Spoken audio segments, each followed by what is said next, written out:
Thank you for joining us to learn how alloy metals and tubes helps businesses solve problems and make positive impacts to their operations and bottom lines.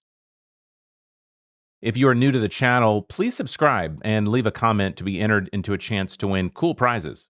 We announce winners on LinkedIn, so follow us there to stay up to speed with news and developments. Sam builds equipment, a lot of equipment.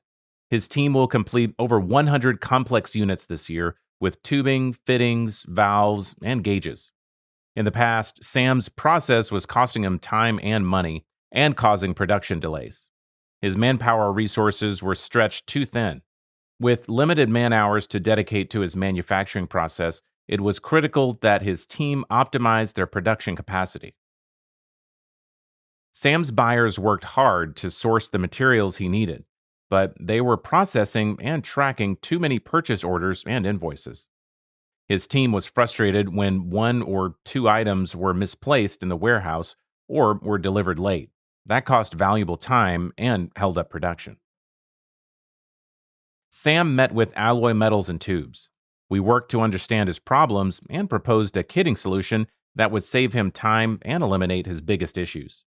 Our team pre-packages materials that Sam needs: tubing, valves, gauges, and fittings in kits delivered according to his production schedule demand. Sam's buyers issue fewer POs, and Sam's team receives exactly what they need when they need it. Kitting allows Sam to keep his team on task and lower his labor costs per unit. Sam is happy, and his team is more productive. Give Alloy Metals and Tubes International a call or find us online. We look forward to working with you.